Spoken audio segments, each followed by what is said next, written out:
Thank you for all your time today. So I would like to ask you, how will you describe MSS MPS girls, and how will you define actually our school spirit?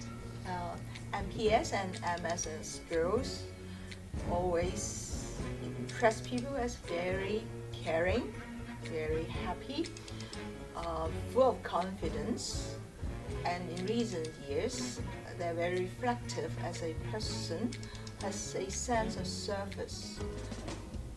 Observing them, all right, in the relationship with people, we could see that the spirit of Eadaoin, our school founded by the Melnor sisters 85 years ago, and the Colombian sisters endowed in the hands of Christian-like community, and we have been fostering Catholic school ethos, and we've been maintaining Catholic school ethos.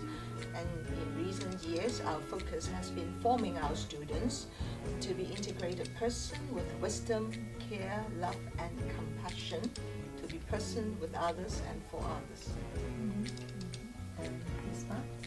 Well, speaking about the school spirit, well, our girls, right, on different occasions when they cheer, right, they usually would say, MSS, we are the best, right? I think this kind of sum up, our school spirit.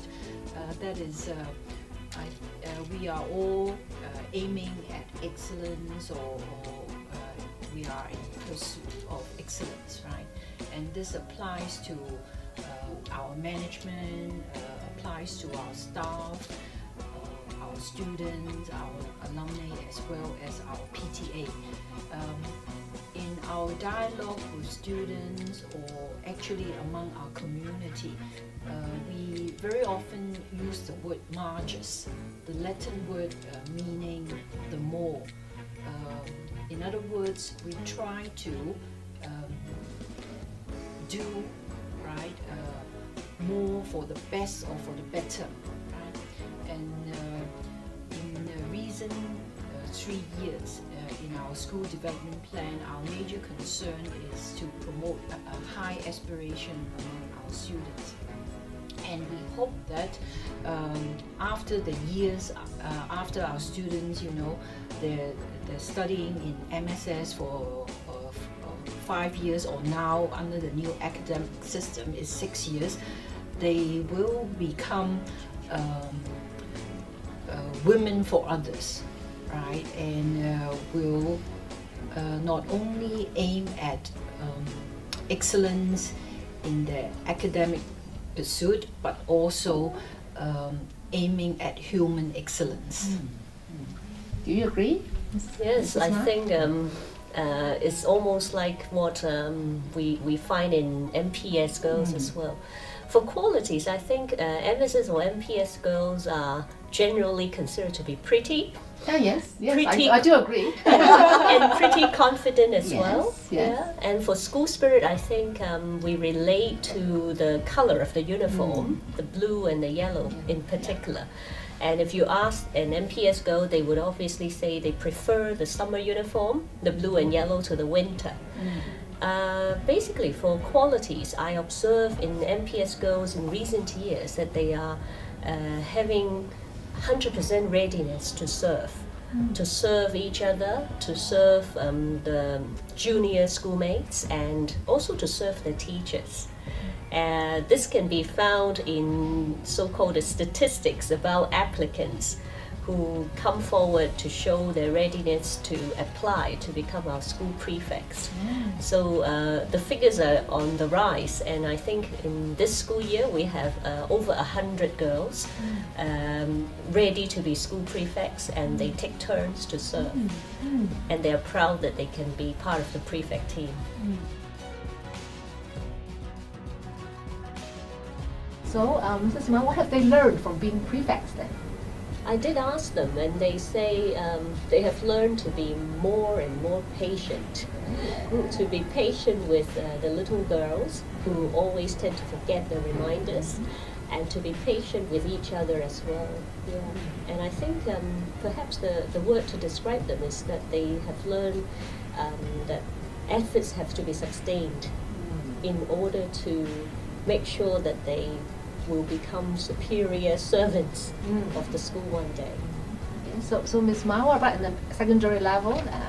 What kind of activities have you organized for the girls to maintain this core spirit? Well, we have, we're talking about service, all right? We have a rather comprehensive service program implemented I think 5 or 6 years already. We basically provide training for our Form 2 students as a start, right, in service, and then there are certain number of hours of service that they have to be engaged in every year, right? And then now we also organize a service trip overseas for our students. For example, in the last 2 or 3 years, we have service trips to Cambodia, and just last year there was an additional one to Sichuan in China.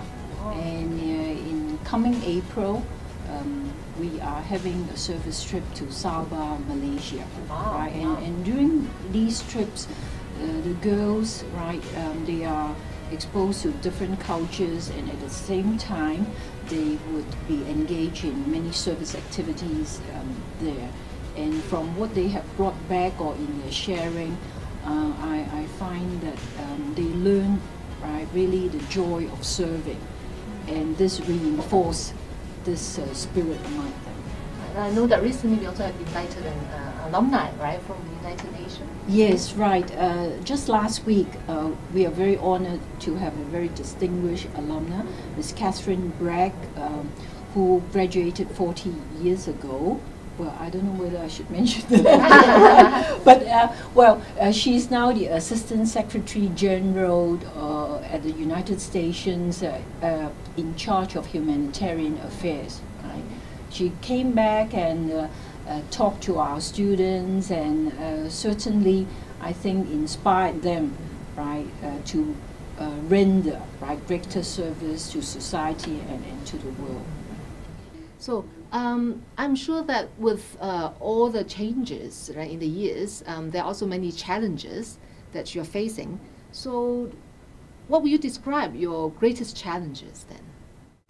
I think one of the challenges faced by the school a few years ago was whether we are going to turn into DSS school, which means direct subsidies scheme, which means we collected school fees, and in return we could select students. It was a challenging decision. We prayed a lot, and we decided that we remained in a subvented sector. So our challenge is how to provide above standard facilities for our students based on government funding. All right.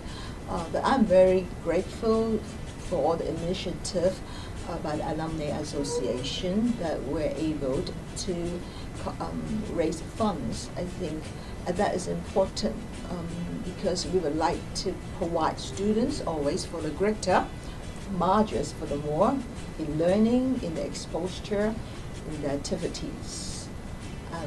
Then our challenge is also how to make wise use of the fund we collected for the greater challenge. And I truly believe that we will work in partnership with the Alumni Association, with our PTA, and with the sponsoring body, and with the school community together for that. Okay, I know it's not easy, right, to overcome all these challenges and to maintain our core values, our Catholic ethos. So what kind of activities also that you have organized and done in order to maintain this core school spirit? Well, there are indeed many challenges. Say, for example, in these past 10 or 20 years, actually there have been many education reforms.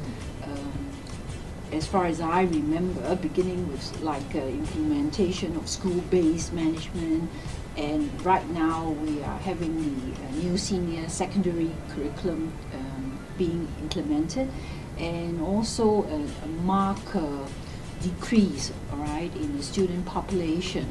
And so one of the greatest challenges, I would say, is that we have greater diversity of students, and we need to address the needs of various groups of students, and one among them, I would say, would be the gifted students.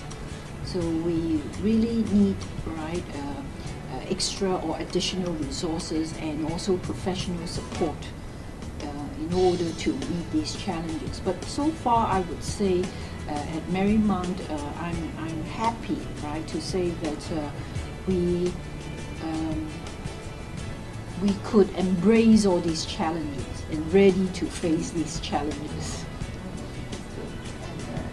This is mine. At the primary level, I'm sure there are also many challenges. Yes, like the secondary schools do have to face. We do need to work together hand in hand to take on reforms as recommended by the government, educational reforms, curriculum reforms.